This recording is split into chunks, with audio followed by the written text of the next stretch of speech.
Welcome back to New Rockstars. This is the big question, the show that gives you too much information about whether or not an older magic man in a cape and a precious young boy can get along. I think so. I mean, as long as, they work together to save the universe, I think there's a relationship. If that's all they're doing, then that's fine. That's all you really need. My name is MT, and I'm here today with my big question brother, off-screen producer Brandon. What's going on, Brandon? Hello, MT. So happy to be back. I just want the world to forget that I was ever Brandon. Just only ever off-screen producer Brandon. Off-screen producer. Can you make that happen, MT? I will make it happen. I'm going to talk to Steven because Steven don't give a damn about the rules of the universe. He will make everyone forget your original name. You don't care no more. You're off-screen producer Brandon now.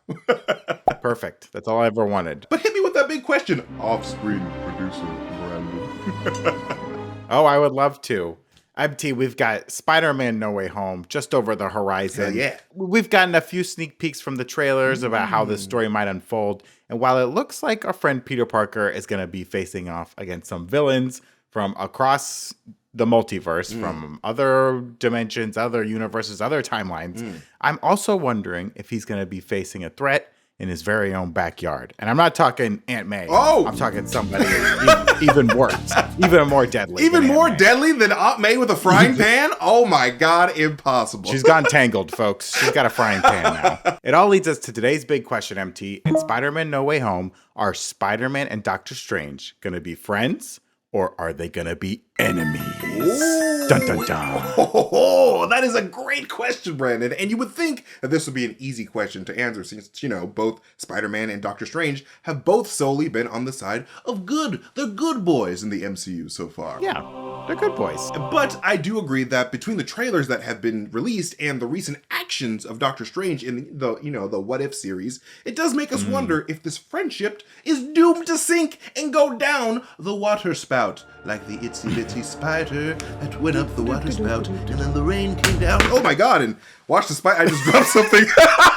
So we are going to look at all the evidence that we have so far and see if we can make our best guesses about which side of the battle these two will be on. So let us start by looking at some instances in the comics where the web slinger and the mastic of the mystic arts have crossed paths in the past. And one of these comics was even an Easter egg inside of the No Way Home trailer on a license plate on one of the cars in the background. And that comic is Marvel Team Up number 21. Because in Marvel Team Up number 21 from 1974, Doctor Strange and Spider-Man do cross paths, thanks to the interference of one evil sorcerer, Xandu. Xandu. He's a famous Marvel Comics villain. Everyone knows about Xandu. Kids can't stop talking about Xandu. It's Everyone's always asking, when's Xandu gonna show up in the MCU? The kids love Xandu. Every time I walk into a comic book store, people are like, yo, are you MT? I'm like, of course I am. They're like, where's Xandu coming? I'm like, bro, I'm trying to live my life. Why is it always Xandu in this bitch? Because in that story, Xandu poses as a mugging victim in order to put Spider-Man under a hypnotic spell. And then he uses his spider puppet to steal the crystal of Cadavis from Doctor Strange, because you ain't going to steal it some other way. Doctor Strange got security all over that mansion. You ain't going to get in. Yeah, he's got Simply Safe. Yeah. You know it. He's got Simply Safe, the Eye of Agamotto. Oh, that's pretty good. And Xandu wants to use this crystal to restore the Wand of Watum and bring his betrothed back to life from the dead, which is what wizards love to do, apparently, when they have magic. It's like, you know what? If I got a dead girlfriend, bring her back from the dead, because, dating sites are... MT, it's so hard to get a girl out there, right? or a man, or whoever you're looking for. It's just hard to find a partner. So if they die on you, you got to work hard. Exactly. To bring them back from the dead. Yo, recycling. That's what the wave is these days. You don't get a new partner. You recycle the old one. Of course, we saw the Wand of Watum in Doctor Strange. Yeah, I think that's when Wang he picks it out. Oh yeah, they don't call it out, I don't think. Yes. But he's like, hold on, let me get my beaten stick. I gotta beat Caecilius, that son of a bitch. Caecilius, come back around here. I'll get that wand out. I mean, Wong doesn't want to get his head cut off. It's hard being the librarian, dude. Right? Jesus, everyone wants that knowledge, that librarian book knowledge. And while Spider-Man and Doctor Strange do face off in this storyline, Steven knows Spider-Man is under a spell and pulls his magic punches. Because, man, if Steven punches you with the full might of his Fist of Sidorak, oh boy, your face is going to be in another reality, easily. Your face will be punched off into Earth 1610. For sure. Guaranteed. But eventually, Peter breaks free of the spell and the two take on Xandu together. And Doctor Strange even casts a spell that causes the two to switch powers, with Spider-Man shooting magic bolts and Doctor Strange slanging that web. Like, oh my god, I want to see Spider-Strange so badly. That would be awesome to see in No Way Home, is if they switch powers just for a little bit to see, Spider-Man shooting out some magic. That would be pretty cool. I also want Doctor Strange to have Peter Parker's puberty as well. He's like, oh no, not this. Why am I horny all the time? This is so weird. Not again. Not again. But yeah, perhaps the Easter egg reference in the trailer means that our two heroes might face off in the film. But one of them is under some type of evil control, maybe? I don't know. Who knows? Yeah, I mean, that would make sense. I don't see a good reason for these two of sound mind and body to just start fighting for no reason, right? They've worked hard together. They've brought back all these people. If for whatever reason they do start fighting, someone's being manipulated up here. I think the only good reason that those two would probably fight is if Stephen Strange said that Zendaya is not that hot. I think that's a good... I mean, I'll fight for that. And then the gloves come off at that point. Yeah, come find me, Stephen. Come find me. Yo, what the did you just say about my girl? What'd you say? This is a spider foo right here. This is what you learned. Spider food. Like, come here. I'll give you the old 1-2, spider foo. Let's go. Okay, so that was a great example, MT. It's very interesting that is an Easter egg. They maybe really want us to think about this comic. I don't think we'll see Xandu in this film, but maybe someone else is going to be doing a little mind control. Maybe we can't really say it around here anymore. Mephisto. I don't want to say it. The M word. No. The M word. I don't know. But we'll have to see. Why was this in the trailer? Why did they give us this Easter egg? They could just be throwing out Spider-Man comics with Doctor Strange and Spider-Man, but I don't know. I'm on Xandu watch, bro. I'm still on Xandu. We're on Xandu watch. Can't wait for Xandu to come to the MCU. Because you got to think about it. Like, Xandu could be like this interdimensional force in the MCU. And like with, Shang-Chi introducing like interdimensional beings in the What If series, I think that it's possible. I mean, it's unlikely, but because of this license plate, we can't discount a Xandu appearance. We can't. Because that's a very strong one. We did get Goliath in Loki, and that's obscure as they get. Like, no one was thinking about Goliath before Loki. Like, come on. Nobody. Okay, so MT, the next storyline we're going to check out is Ultimate Marvel Team Up number 13 from 2002. Okay. And this storyline takes place in the Ultimates universe, and it's an homage to the Spider and the Sorcerer story that you just talked about. So once again, it involves our good friend, the evil sorcerer, Xandu, baby. He's back. And it's all about his quest to obtain that good old wand of Watum. But like I said, this is in the Ultimates universe, so this is a totally different universe from the main Marvel universe where your storyline happened. Yes. So yeah, this is Earth 1610, and the one before is Earth 616. So Xandu once again takes control of Spider-Man, and he sends him to kill Doctor Strange. But Doc's not having any of that. So he zaps like both him and Spider-Man into the astral dimension to kind of knock the mind control out of Spider-Man, so they can kind of like figure things out. But what's most interesting about this specific storyline is it really revolves around Spider-Man's secret identity, because in the Ultimates universe at this time, no one really knew who Spider-Man was. He's still very fresh. He's new on the scene. Doctor Strange sees Peter without the Spider-Man mask on, and it forces them to kind of build a bond together. So that's really important because this No Way Home is all about everyone finding about Spider-Man's identity and him wanting to undo it all. Right. So it's very interesting to take this comic storyline into consideration when we think about what might happen in No Way Home. So yeah, there's maybe some clues there. Again, Xandu again. We're going to talk. Xandu shows up a lot anytime Spider-Man and Doctor Strange cross paths. I don't think we'll ever see him in the MCU. Maybe we'll see him as like an amalgamation of characters, kind of like how they did with Sylvie in the Loki series. She was kind of a mixture of Lady Loki and Enchantress. So they could take the concept of Xandu, this other sorcerer who wants to stop Doctor Strange or get something from Doctor Strange, so he mind controls somebody. That could happen. But yeah, there is a little fighting between Doctor Strange and Spider-Man in this one. But again, it's because of mind control. Not because they hate each other, because some outside influence is forcing them to fight. And our next comics team up comes from the year 1998, where I was just a wee 6-year-old in kindergarten or first grade. Oh my gosh. I don't know. But I was definitely crying. In the Untold Tales. was definitely crying. I was 100. I was a crybaby boy when I was a young child. It was Pop in on me anytime in 1998, I'm crying.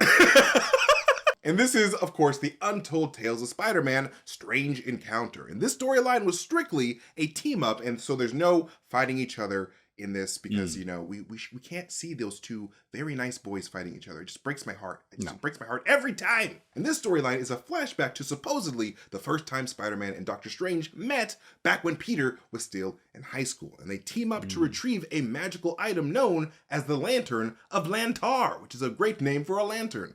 And in the process, perfect. Literally, rolls off the tongue. Amazing name for like it must have taken them several days to make that name. For those of you at home, it's spelled Lantar, is spelled Lantarr, and it follows like the magical element of like we'll just throw two of the same letters right next to each other, like the Wand of Watum has like the two O's, like with an extra R. And in the process, they also wind up taking on Dormammu and Baron Mordo, who are both villains who threatened Spider-Man's loved ones, which is, you don't do that. One of my favorite things is when Peter Parker was going crazy trying to save Aunt May after the whole, you know, her getting shot during the One More Day storyline, because he lost his mind. So, like, you don't mess with Peter Parker's family. You don't. I mean, he almost killed that guy because of Uncle Ben. You know what I mean? Like, it's like, you could beat up Spider-Man as much as you want. He'll just tie you up with some webs, but you come after his family, he's gonna lose his cool. Exactly. Like one of my favorite Spider-Man moments is when Kingpin is in prison and Spider-Man goes into prison and threatens Kingpin's life in front of everybody. And Kingpin is sweating. Like he's sweating. He's like, oh my God, maybe I shouldn't have threatened his loved ones. That was a terrible idea. I'm just a man. He's a spidered man. He's a Spider-Man. That's Kingpin's number one problem, right, MT? Is that because his power, his ability is just being tough and like fighting and beating people up. Like he always pushes heroes to be like, all right, that's it. I'm going to beat you up now. And I'm going to beat you up as hard as I can. It's like, poor guy. I mean, that's what he does. You know, don't get so mad all the time. He's Kingpin. Don't be so mad, Spider-Man. Come on, Spider-Man. My favorite Kingpin is the one from Into the Spider-Verse because just the accent is wonderful. Totally. Oh, where's the Spider-Man? It's not always about the money, Spider-Man. It's not always about the money, Spider-Man. It's about the Mets. It's about the Mets, baby. It's all about the Mets. It's all about the Mets. This is an interesting one-shot to consider since both Dormammu and Baron Mordo have already been introduced inside of the MCU. And we know that Mordo is coming back in Multiverse of Madness, but could he make an earlier appearance in Spider-Man No Way Home? And what about Dormammu? I mean, he's bound to be a threat again one of these days because, like, he only stopped taking over everything because of a bargain. Because he was like, all right, I'm kind of stuck here. He got a logic puzzle. He was like, all right, I've had enough. I'm annoyed. Yeah. But like, yeah, Dormammu, eventually he's going to be like, wait, why didn't I take over Earth? I'm going to go back. Right. I think I could take it this time. I mean, if he waits like a couple hundred years, I mean, Doctor Strange might be dead anyway. So it'd be very easy. Unless he goes the Ancient One route and starts stealing that dark magic to stay alive. Could be. I don't know. Strange Supreme would do it. He would totally do it. He lived for thousands of years. But yeah, it's a great point because Dormammu's got to come back eventually. And yeah, we know Baron Mordo's going to show up in Multiverse of Madness, but he could make his first entrance in No Way Home. Maybe he's the one that's like tricking Doctor Strange into being a little weird and doing this very unsafe spell that he appears to be doing in No Way Home. Maybe Mordo and Dormammu have like teamed up this time, and Mordo is gonna, with the help of Dormammu, is gonna be like, look, I'm gonna take care of all the sorcerers on Earth. I'm gonna get rid of them, and you can have Earth because I'm sick of it. I'm tired of it. No, for real. And I think like because of like the events of Loki, sort of like kicking off this like sort of multiversal war scenario with all these Kangs, you have to think that there are other players on the multiversal scale that want in on this. Like you have Dormammu, you have potentially Shuma Gorath. Like there's all these multiversal beings that want control of everything. And so Dormammu has to come back. He has to come back. All right, MT, next let's take a look at Marvel Team Up Annual number 5 from 1982. This storyline is titled Serpent Rising. And in this comic, we see Spider-Man and Doctor Strange team up again, along with the Scarlet Witch, the Thing, and everyone's favorite, Quasar. I love Quasar. And this interesting team, they're dealing with the reptilian demon Set and the dimensional apocalypse he's trying to unleash on our dimension. But what's most important about this storyline is Strange uses a mystical object known as the Cosmic Cube to defeat Set. He drains all the power out of the Cosmic Cube, and that's how he's able to like kind of push Set out of our dimension. Now this is interesting because like cosmic cubes, they've appeared a lot in Marvel Comics.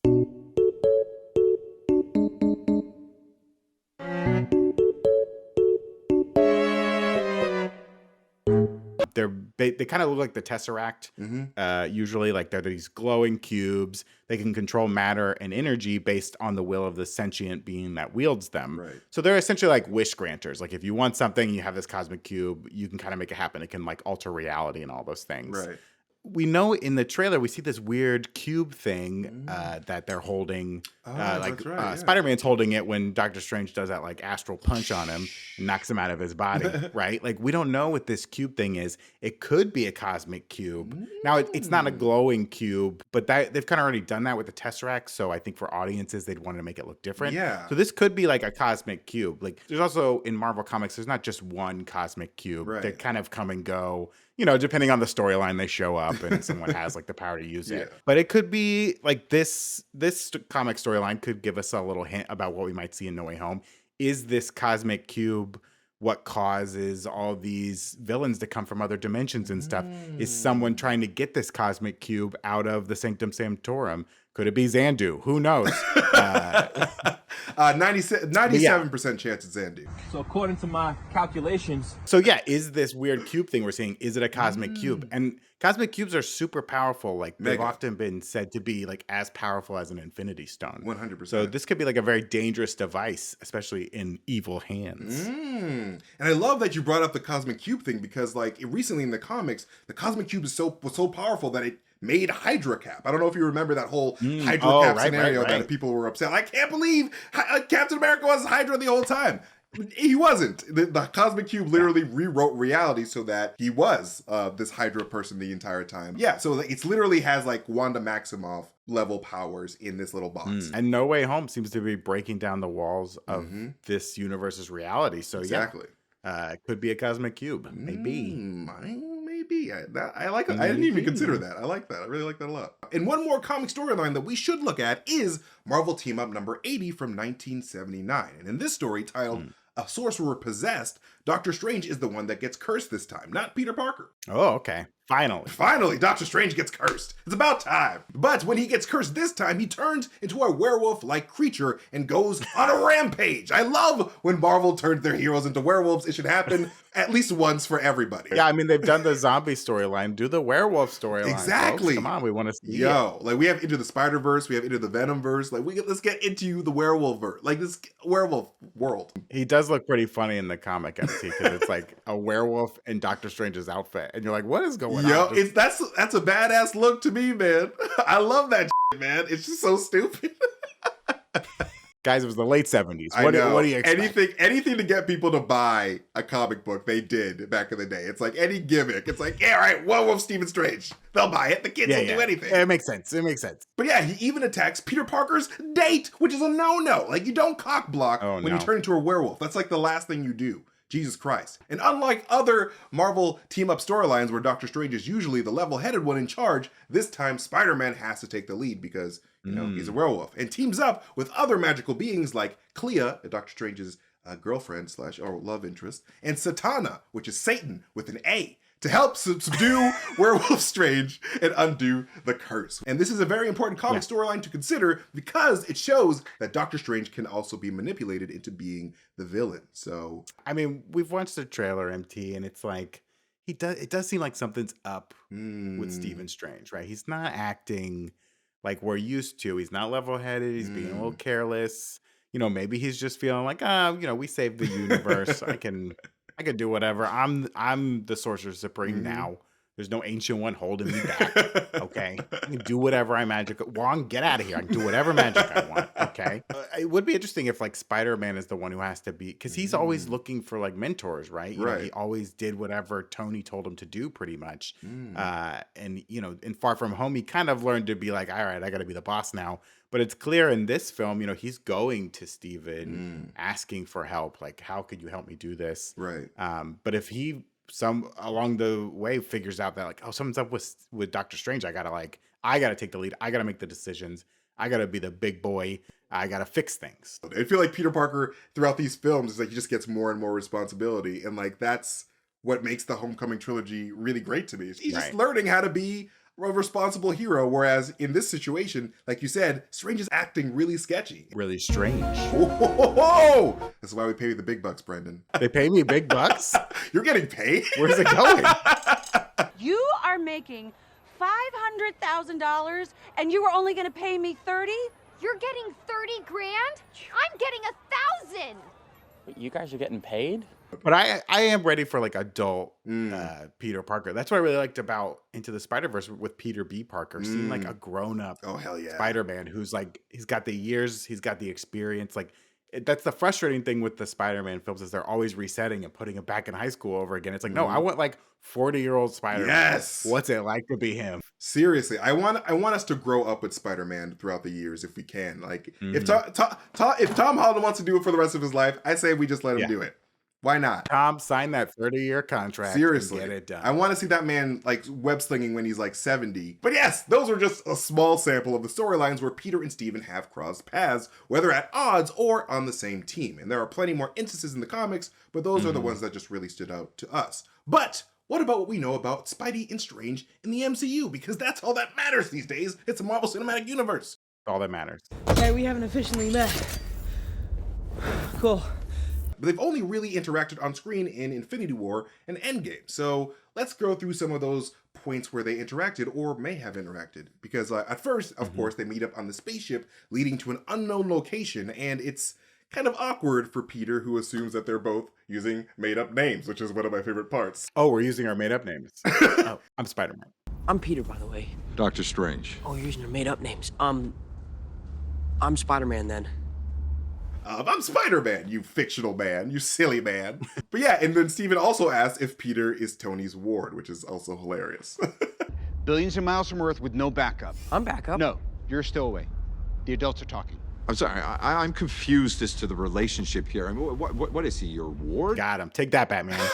And then, of course, Peter sees a lot of bickering between Steven and his mentor, Tony. Yeah, I think that's like a really pivotal thing that we don't really think about a lot because Peter, he's latched onto this spaceship. Tony tried to get rid of him with the parachute, but he's hung around. He's snuck on. He's like a stowaway, and like he helps Iron Man like blow what's his face? Who's the old helps him blow what's his face? Interesting. The Blackguard guy. Blackguard. Pete Davidson. The magic one. Ebony Maw. Ebony Maw, thank God. Okay. So Peter's like snuck onto the spaceship. You know, he doesn't know what's going on. He's helped Tony blow Ebony Maw out into space with that classic film Aliens that really inspired him. And now he's met Doctor Strange for the first time. And the first thing he sees is like Doctor Strange and Tony like kind of fighting. Yeah. And like Doctor Strange being like, no, shut up. You have a big ego. Like, I'll tell you what to do. And like kind of bickering. And like, I'm sure immediately, you know, Peter is like, don't talk to my fake dad. Like that, you know? Who do you think you are? Like, that's my dad, okay? That's like a heavy moment. It's like the first time you see your own father like get in a fight with somebody. You're like, whoa, who's disagreeing with my dad? My dad could beat up your dad, okay? So you better stop. Yeah, exactly.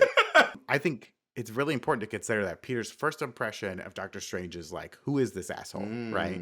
Who is this guy? I don't know if I can trust this guy.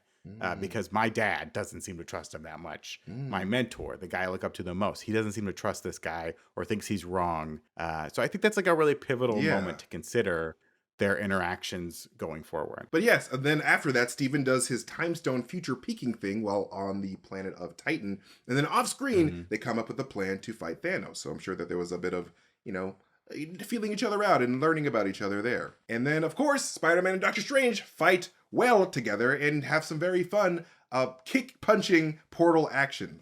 One of my favorite parts of that movie, punching with a kick. Right. I wonder if they like, when they were waiting for like Thanos to show up, if they were like practice. He was like, all right, I'm going to make 2 portals, Spider-Man, now jump through them. He's like, I don't want to jump through your crazy portals. Like, they must have practiced, right? Right. Like, it's not his first time. Oh, yeah, definitely. Like, Peter, when he did that middle finger boom thing, he definitely did it at least once before he did that. Yeah. Because, like, you don't do that the first time. Boom! So it shows that, like, even though they had that awkward, like, initial meeting, they probably talked a little on the planet, felt each other out, and then worked well together. They worked really well together there. Yeah, for sure. But not well enough because they lose. No. Spoiler alert. No. They lose and then have some off-screen post-fight time together before they both dust off into oblivion. And then I assume he sees probably, Tony get stabbed, almost die, and he sees like Steven give up the time stone, and then Thanos kind of zaps away, right? And then the events happen in Wakanda that we see as the audience, but like just on the planet, they're just kind of waiting around, probably like, oh, okay, I guess we're stuck on this destroyed planet now. What do we do now? And then at some point, all of a sudden, they're just like, shh, and they're like, out of nowhere, because they don't know what's happening on Earth, right? Not at all. So that's pretty crazy. There's probably a lot of, well, you fucked up. No, you fucked up, Peter Quill. This is all your fault.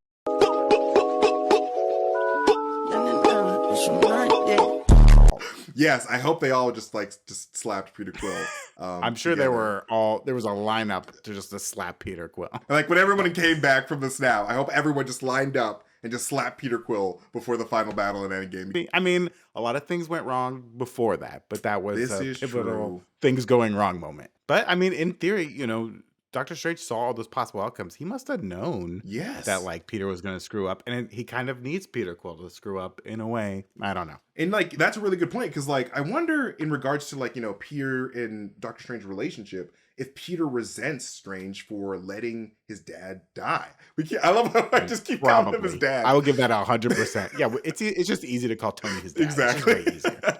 So I hope that like there's a point of tension or like something happens between the two. It's just like, you let Tony die, you son of a bitch. I can't even believe you. Because that has to be boiling up within him. And honestly, Steven sort of owes him one at that point. So yeah, rewrite reality. Why not?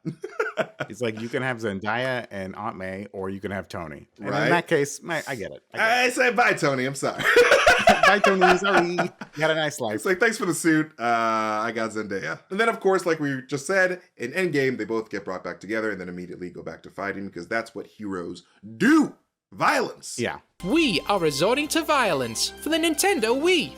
Like, I wonder how bad the eye crusties were after coming back from the snap. Oh, after you redust? I don't know. But that's pretty much all we get until Spider-Man No Way Home. And Peter goes through all the events of Far From Home, of course, but we assume it's without any interaction from Strange. And in the movies, Nick Fury even says that Strange is occupied and he's not available to help him out.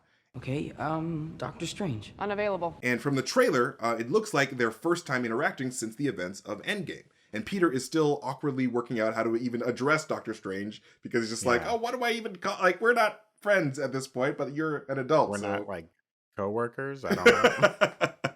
We're partners, co-workers. So it's clear he doesn't see himself on the same level as the Sorcerer Supreme and capitulates to his ideas because he's the one in charge. He's the older one. Yeah, he comes to him for help, and Peter's like, what should I do? And Doctor Strange's like, well, we could do this pretty dangerous spell. And Wong's like, boop, see you later, buddy. It's like, all right, guys, you guys are going to fuck things up. I'm leaving. I'm out of here. Yeah, but yeah, Peter does come to Steven after all because he's missing his mentor, Tony, and needs someone with slick facial hair to tell him what to do because...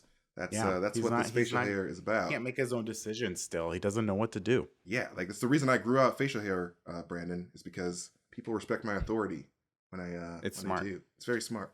I wish I could grow facial hair. You will one day. But the trailer does make it seem like they fight at some point because of the whole train sequence. Like that doesn't seem like they're on good terms here. It seems like Doctor Strange is like, all right, you want to mess with me? Have a bunch of trains, you dumb teenage boy. Because that's the one thing most Spider-Men have to deal with is a train at one point. Because that happens in the Tobey Maguire. Trains in Spider-Man. What's happening? It's always popping up. It's New York. Yeah, that whole train thing does not look like, oh, we're friends and we're getting along and I'm just going to show you what I can do with trains and magic. No, it looks like a fight sequence for sure. And also there's that astral punch that Doctor Strange unleashes on Peter, which is, Yeah. And traditionally those have been used in the films as like a like getting your attention moment or like, hey, just chill out for a second or I'm gonna show you how powerful I am. But this time it did look like a little aggressive. I don't know. It does look like they gotta fight at some point. They're gonna come to blows. Well, yeah, and like this is like the first time that a push like that has happened in public. Because Doctor Strange push happened inside. That's a good point. And the Hulk push happened on the rooftop. And so this one happened in the middle of the street. So for him to do that, like to push a teenage boy in the middle of the street, that's a bad look. So like, it just seems like they're fighting at that point for sure. And we can't also forget that Strange Supreme that was introduced in What If. Like, we know that Steven is capable of having a dark side and putting his own needs before the greater good. So maybe, you know, we could see this manifesting in the main Marvel universe with this new with our Doctor Strange, rather. Yeah, I mean, it is, because they did kind of say that those What If things are canon to the MCU. So, you know, could the Strange Supreme have somehow like crossed over into, you know, the MCU and has taken over the Doctor Strange that's here, and he's put the regular Doctor Strange in a little crystal ball somewhere hiding away? I don't know. We did leave What If with, like, you know, Strange Supreme kind of having to watch Killmonger and Zola to make sure like they stay in their little cube. But I don't know, maybe he got out and he's like, I'm gonna go mess things up in the MCU now. And like a lot of people have suspected that the Doctor Strange in No Way Home is Mephisto. I mean, I don't think it's Mephisto myself, but like, if it is Mephisto, I feel like What If could potentially be using the whole show as a medium, as this one big like Mephisto origin story with Strange Supreme. I think that'd be a very smart way to do Mephisto. It wouldn't have like a lot of the connections that Mephisto has in the comics with, you know, the devil and like religious imagery that I feel like a lot of countries are not really about showing that. So like, I feel like this is Disney's way of like, all right, it's not the actual devil, it's just Doctor Strange when he's just being a bad boy. So I think that maybe we could see, like, it could be that What If Strange being evil and trying to manipulate a small child, as you know, one should not do in real life, but villains don't care. They do not give a damn. Yeah, and as we were saying before, like, you know, the MCU loves to blend comic characters together and make them into one character or a whole new character. And, you know, Shang-Chi introduced the Dweller in Darkness. Like, could that be an amalgamation of like Mephisto and the Dweller in Darkness? Could it just be this like evil force, and it's kind of one and the same? Like, you know, it could be either the Dweller in Darkness or any type of multiversal threat, because as we saw with like, as Doctor Strange was eating all of these creatures, there's a whole host of interdimensional creatures and beings that we have no clue that are out there. We have little evil gnomes out there. Little gnomes! It could be a gnome controlling Doctor Strange. Who knows? An evil gnome. I hope it's an evil gnome. That'd be hilarious. I hope so. I will cry laughing if it's something stupid like that. Like the sixth villain is an evil gnome from the multiverse.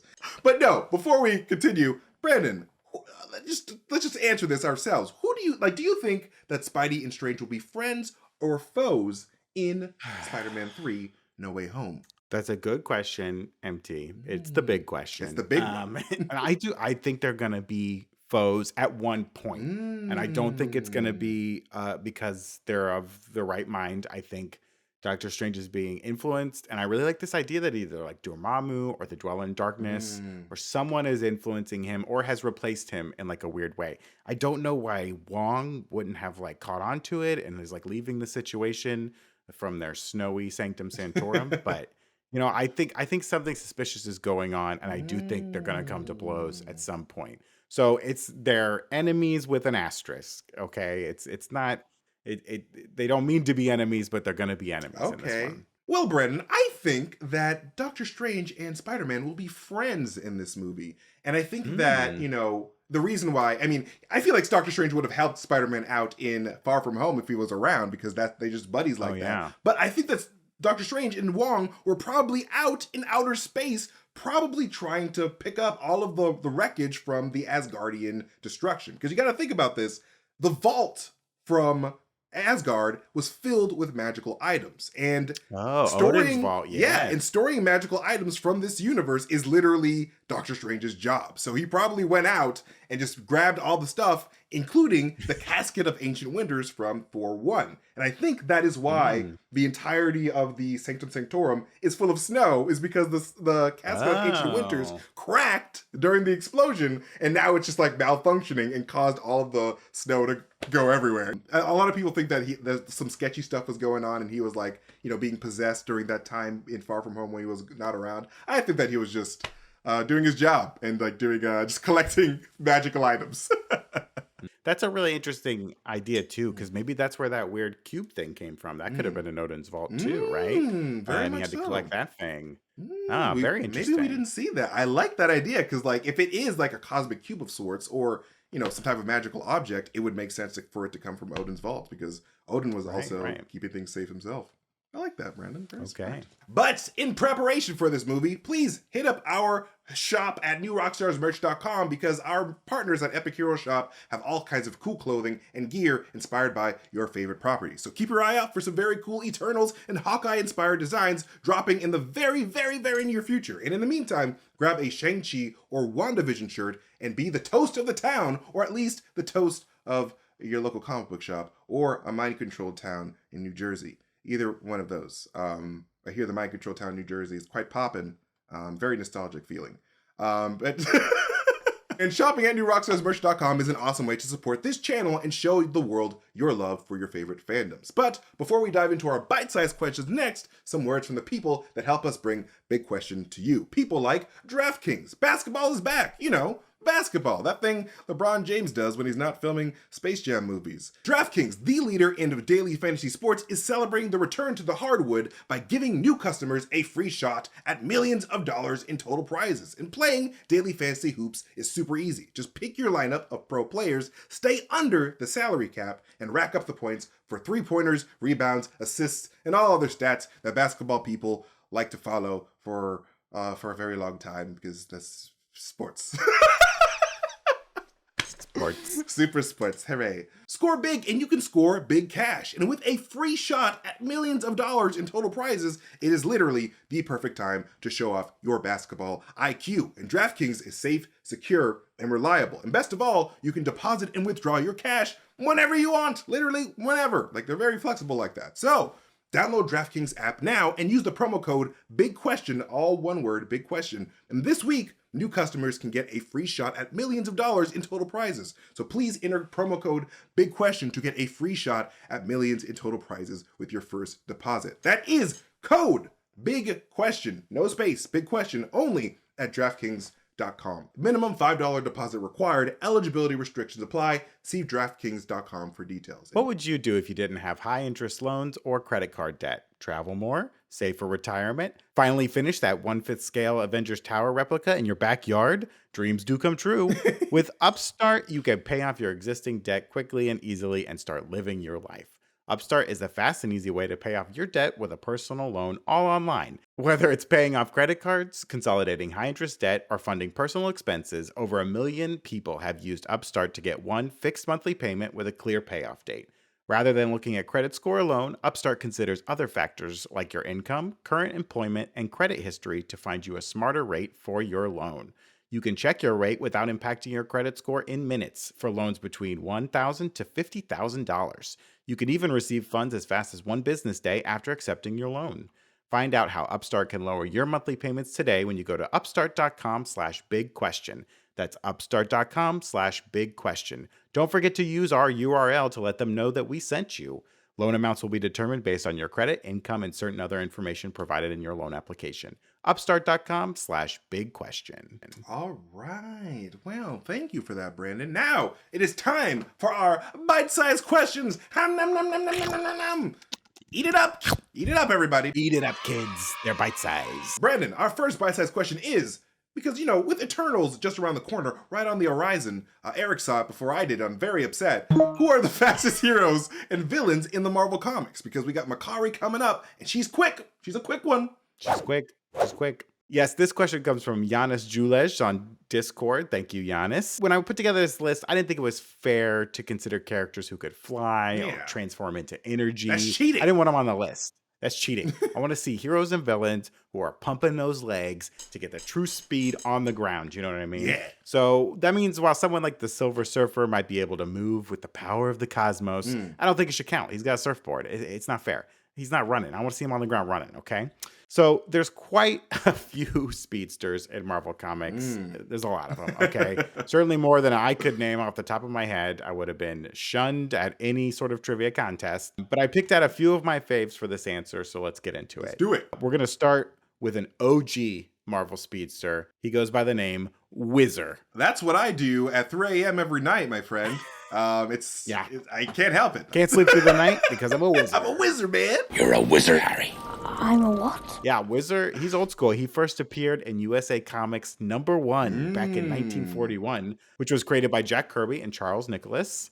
And Whizzer, this is great. This is so golden age. I love it. Whizzer got his super speed from an infusion of mongoose blood. Oh, naturally. Ooh. Yeah, he got like bit by a cobra, and there was also a mongoose there, and the blood got mixed in. I don't know, but it made him fast. However, his speed only tops out at like 100 miles per hour. Wow. So that's like fast for like 1941, but he's certainly not the fastest runner there is. Yo, but that's still pretty Wizard fast. is great. I had to include him on the list.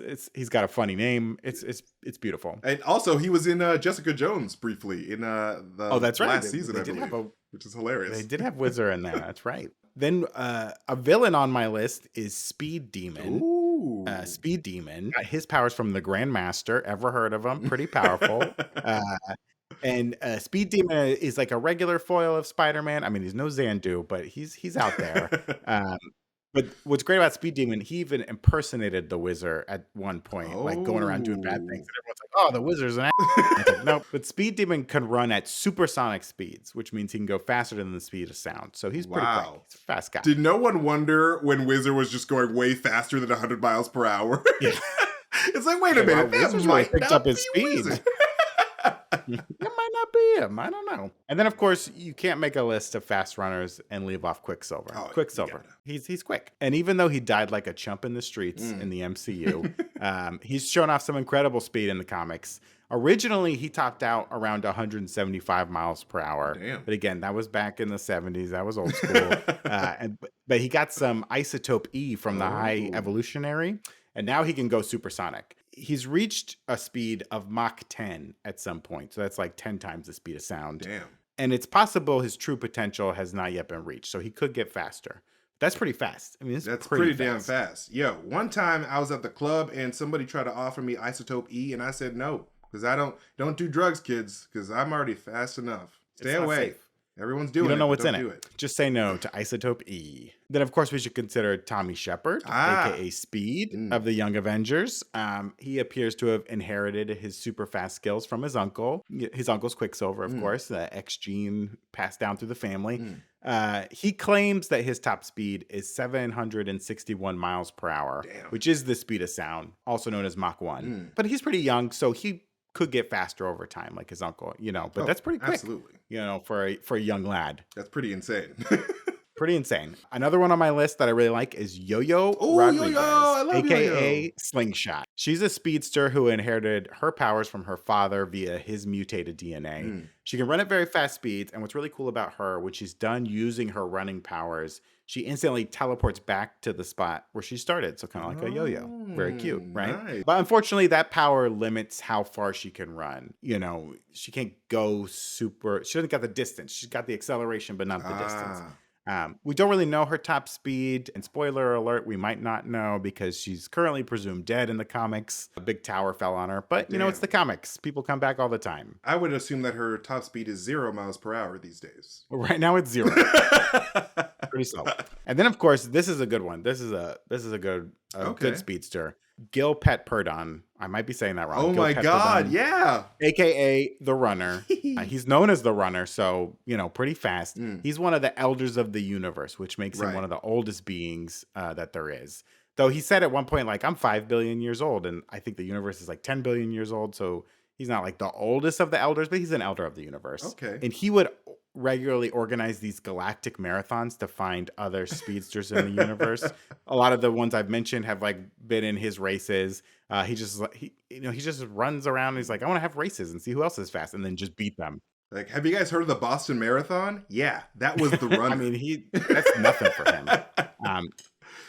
The runner's top speed is like unknown because he's been known to run tens of thousands of miles per hour by harnessing the power primordial. Right. And on planets that have atmospheres that support life, he like tones it down. He tampers his speed so he doesn't like run so fast that he destroys the atmosphere and kills all the living creatures. What a nice guy. Right. Good looking out. But yeah, that's the runner. You know what's really interesting is that this Gil Petperdon, the runner, he's all golden, correct? He's a golden man. Yeah, correct? yeah, he's like this beautiful golden man. Well, so what if we could see the runner appear from the Sovereign race? Like we were going to see Adam Warlock, who is also a golden man, and the Sovereign are also golden. We could also potentially see the runner potentially come from the Sovereign race. I mean, he's an elder. He might have been running around on that planet when he was a young lad. Yeah. Running around from lady to lady, and that's why they're all gold now. I don't know. I'm just saying. I don't want to. He's the father of the Sovereign race. He could have been the father of the Sovereign race. Okay, and then of course you already mentioned her, Makari. Hey, she's an Eternal, has super speed abilities. We're gonna see her in the Eternals, upcoming Eternals film. You see her in the trailer. She's already zipping around. Zips out. Makari can create cyclones by running in circles, much like Carnage, if you saw Let There Be Carnage. But she does it from running, and she can even run across water. Like Jesus, wow. Just like Jesus. She could easily beat Jesus in a foot race. Sorry. Those are some strong words, Brandon. I mean, I don't know. You just challenged Jesus. I read the Bible. He doesn't run that fast. I'm calling out Jesus. Come down. Brandon just called you out. We want a race between you and Makari.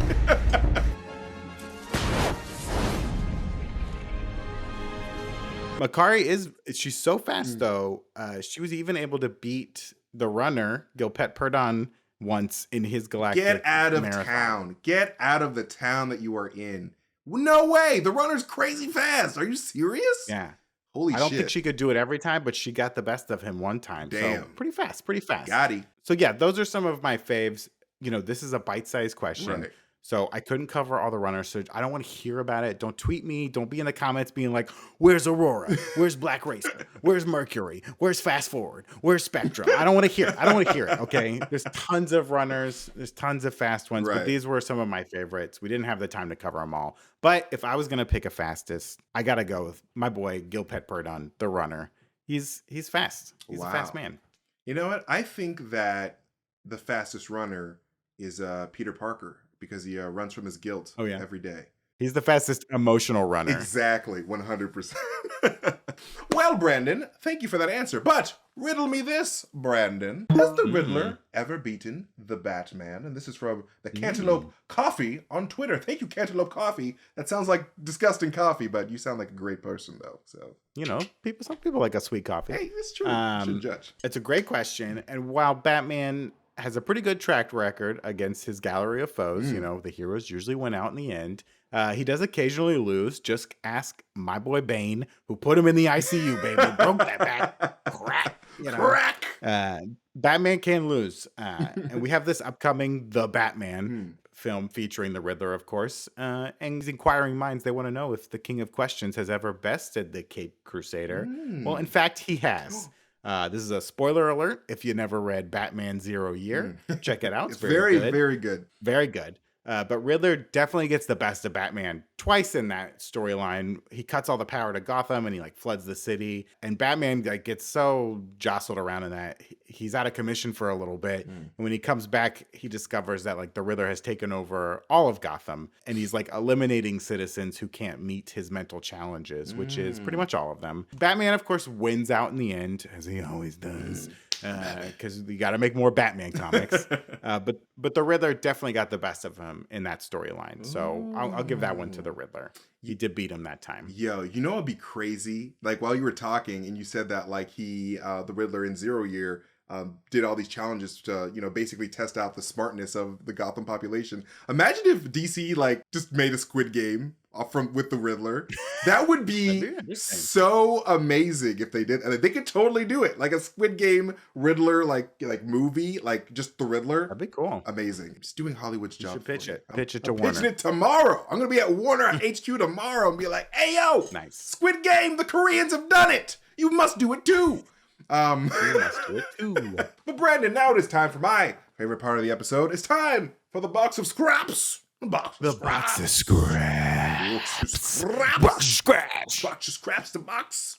I'm in the box. My head is in the box. Scraps. It's your cosmic cube of scraps. You know what? That's the segment this time. The cosmic cube of scraps. Tony Stark built this in a cave with a cosmic cube of scraps. Now, Brandon, if you could turn one movie or series from the MCU into a musical, which one would it be and why?